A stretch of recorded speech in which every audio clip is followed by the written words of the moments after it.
नमस्कार, मैं हूं दीपक सर और आप देख रहे हैं एजुकेशन ऑफ स्मार्ट एकेडमी।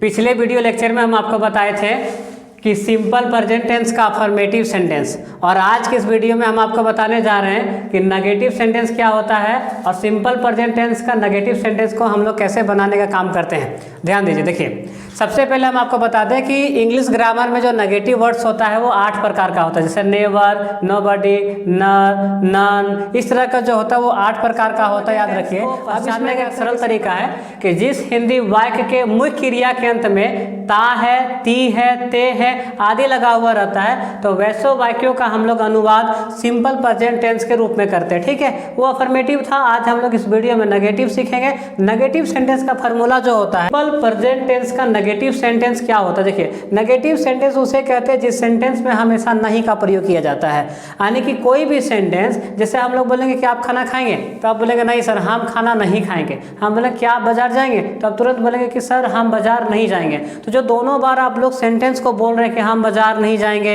हम खाना नहीं खाएंगे, ऐसे सेंटेंसेज को हम लोग बोलते हैं नेगेटिव सेंटेंस। नेगेटिव सेंटेंस को हम लोग हिंदी में बोलते हैं नकारात्मक वाक्य, और नकारात्मक का मतलब होता है नकार देना। ठीक है, उसको मना कर देना। जैसे आप बाजार जाएंगे तो डायरेक्टली मना कर देंगे कि नहीं हम बाजार नहीं जा सकते हैं। तो कुल मिलाकर आप समझ गए होंगे कि जिस सेंटेंस में नहीं लगा हुआ रहता है वैसे सेंटेंसेज को हम लोग बोलते हैं नेगेटिव सेंटेंस, और हिंदी में बोलते हैं कि सिंपल प्रेजेंट टेंस का नेगेटिव सेंटेंस का जो स्ट्रक्चर होता है, रूल जो होता है वो होता है क्या कि सबसे पहले क्या लगाया जाता है, सब्जेक्ट, और सब्जेक्ट के बाद डू या डज लगाते हैं। उसके बाद नॉट का प्रयोग किया जाता है। उसके बाद वर्ब की पहली अवस्था का प्रयोग किया जाता है। उसके बाद ऑब्जेक्ट का प्रयोग किया जाता है। देखिए, दोनों में अंतर समझिए। एक होता है डू और एक होता है डज। याद रखिएगा, डू और डज यहाँ पे अगर हम लोग बात करें तो हेल्पिंग वर्ब के तौर पे काम करता है। नहीं, हेल्पिंग वर्ब तो नहीं कह सकते, लेकिन हेल्पिंग वर्ब के जैसा ये काम करता है। अब दोनों में अंतर क्या है, कोई अगर आप लोगों से पूछे कि what is difference between do and does, तो क्या कहेंगे, ध्यान समझिए।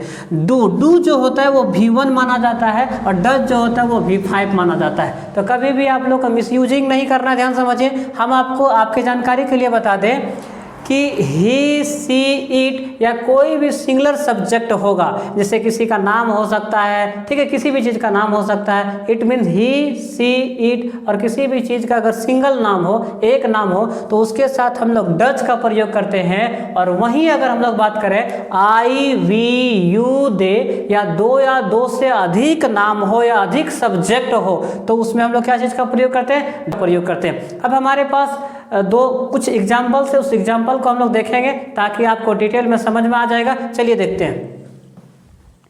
देखिए दोस्तों, हमारे पास कितना पर यहाँ पे दो सेंटेंस दिया गया, और आगे हम लोग और सेंटेंस को देखने का काम करेंगे। सबसे पहले कहता है कि देखिए रूल क्या कहता है, रूल कहता है कि सबसे पहले सब्जेक्ट को लगाइए। तो हमारा सेंटेंस क्या है, हमारा सेंटेंस यही है कि वह बाजार नहीं जाती है। यानी वह एक लड़की है, मान लिया जाए किसी का नाम कुछ है, उसके बारे में बोल रहे कि वह बाजार जाती है क्या, तो हम जवाब आ रहा है कि नहीं वह बाजार नहीं जाती है। तो देखिए ध्यान समझिए, वह बाजार नहीं जाती, यहाँ पे लिखा वह, लड़की जाती के लिए वह को अंग्रेजी में हम लोग क्या बोलेंगे, सी बोलेंगे। ध्यान समझिए।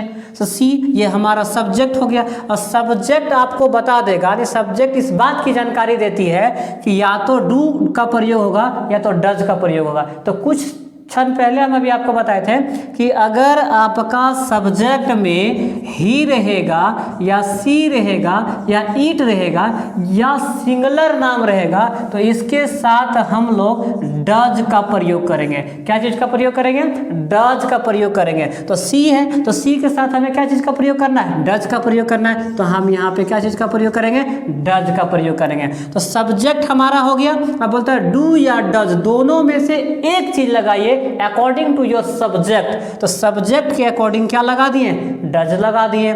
उसके बाद कहता है नॉट का प्रयोग कीजिए, तो हम नॉट का प्रयोग करेंगे। याद रखिएगा, अधिकांश सेंटेंसेज में नॉट का प्रयोग हमेशा 3 नंबर में होता है। याद रखिएगा, जैसे 1, 2, 3, और 3 नंबर में नॉट आपको देखने को मिलेगा। तो आपको सब्जेक्ट चाहिए, सब्जेक्ट मिला। डू डज दोनों में से एक चीज चाहिए, डज मिला। नॉट चाहिए था, हम नॉट ले लिए। उसके बाद क्या चाहिए, V1 का प्रयोग चाहिए। याद रखिएगा, वर्ब की पहली अवस्था में, तो वह बाजार क्या नहीं करती, यानी जाने का काम नहीं करती। तो जाना को इंग्लिश में क्या बोलते हैं, गो। उसके बाद टू, आपको बताए थे टू का प्रयोग कैसे होगा, जब एक दिशा से दूसरे दिशा की ओर हम लोग जाते हैं तो क्या चीज़ का प्रयोग करते हैं, टू का प्रयोग करते हैं। और वो कहाँ पर नहीं जाती है, तो बाजार, तो बाजार को इंग्लिश में हम लोग क्या बोलेंगे, मार्केट बोलेंगे। ठीक है, ये हमारा सेंटेंस बन गया। अब दूसरा कहता है कि वे लोग क्रिकेट नहीं खेलते हैं, तो वे लोग को इंग्लिश में हम लोग क्या बोलेंगे, दे बोलेंगे। अब बताइए, आपको हम अभी बताए थे, ध्यान समझिए कि अगर आपका सब्जेक्ट में आई रहेगा, वी रहेगा, या यू रहेगा, या अथवा दे रहेगा, या दो से अधिक सब्जेक्ट या दो से अधिक नाम रहेगा, तो इसके साथ हम क्या चीज का प्रयोग करेंगे, डू का प्रयोग करेंगे। क्या चीज का प्रयोग करेंगे, डू का प्रयोग करेंगे। तो दे आ गया, दे के साथ क्या चीज का प्रयोग करना है, डू का प्रयोग करना है। उसके बाद नॉट का प्रयोग करना है। उसके बाद बोलता है V1 यानी वर्ब की पहली अवस्था का प्रयोग करना है। तो खेलना को इंग्लिश में क्या बोलते हैं, प्ले, और प्ले का V1 ही होगा, ध्यान समझिए। तो दे डू नॉट प्ले, वे लोग नहीं खेलते। क्या नहीं खेलते हैं, तो क्रिकेट नहीं खेलते, ध्यान समझिए। ये हमारा बन के रेडी हो गया सेंटेंस। और आगे चलते हैं, कुछ और एग्जाम्पल लेते हैं। चलिए हम लोग देखते हैं आगे, यानी कि नेक्स्ट एग्जाम्पल की ओर। नेक्स्ट एग्जाम्पल कैसे बनाया जाएगा, ध्यान समझिए। यहाँ पे लिखा हुआ राम और श्याम नहीं पढ़ता है, तो यहाँ पर आप गौर से देखिए, एक सब्जेक्ट यहाँ पे दिखाई दिया और एक सब्जेक्ट यहाँ पे दिखाई दिया। ठीक है, राम और श्याम, यहाँ पे कितना सब्जेक्ट है, दो सब्जेक्ट। तो पहले हम सब्जेक्ट को लिख लेते हैं। राम लिखा हुआ है तो राम लिखेंगे, और को इंग्लिश में हम लोग एंड कहेंगे, श्याम को इंग्लिश में क्या बोलेंगे, तो श्याम ही बोलेंगे। अब यहाँ पे समझने वाली बात है कि एक सब्जेक्ट हमारा ये हो गया और एक सब्जेक्ट ये हो गया, तो एक सब्जेक्ट यानी सिंगुलर और ये सिंगुलर, दोनों सिंगुलर मिलकर क्या बन गया, प्लूरल बन गया, समझिए। तो अभी हम आपको बताए थे कि अगर आपका सब्जेक्ट में आई रहेगा, वी रहेगा, यू रहेगा, दे रहेगा, या कम से कम दो नाम रहेगा, या दो से ज्यादा सब्जेक्ट रहेगा, तो इसके साथ क्या चीज का प्रयोग करना है, डू का प्रयोग करना है। तो राम एंड श्याम के साथ क्या चीज का प्रयोग करेंगे, डू का प्रयोग करेंगे। उसके बाद नॉट का प्रयोग करेंगे। उसके बाद बोलता है V1, तो राम और श्याम क्या नहीं करता है, तो पढ़ने का काम नहीं करता है, तो पढ़ना को इंग्लिश में क्या बोलेंगे, रीड ही बोलेंगे। क्या बोलेंगे, रीड। अब आगे देखिए, ध्यान समझिए। कहता मोहन एक पत्र नहीं लिखता है, तो एक पत्र कौन नहीं लिखता है, मोहन नहीं लिखता है। तो Mohan is your subject in your sentence. Mohan हो गया, ये सब्जेक्ट है। सब्जेक्ट के बाद कहता है कि डू या डज दोनों में से एक चीज आपको लगाना है।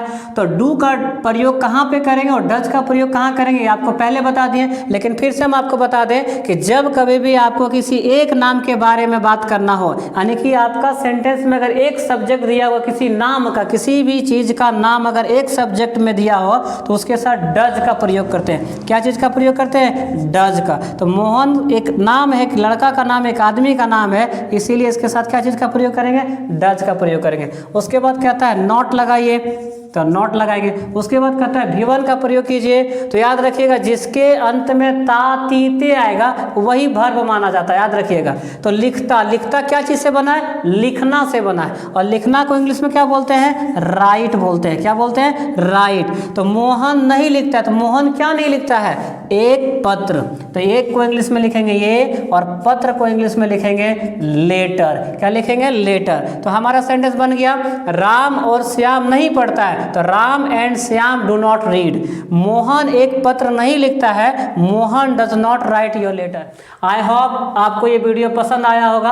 आप ये समझ चुके होंगे कि सिंपल प्रेजेंट टेंस का नेगेटिव सेंटेंस कैसे बनाएंगे, इसका फार्मूला क्या होता है, किसके साथ डू का प्रयोग होता है और किसके साथ डज का प्रयोग होता है, और कैसे इसको यूटिलाइज करेंगे, कैसे इंग्लिश को हिंदी और हिंदी में अंग्रेजी बनाने का काम करेंगे। आपको पूरा का पूरा आपको समझ में आ गया होगा। मिलते हैं नेक्स्ट वीडियो में, तब तक आप लोगों के लिए जय हिंद।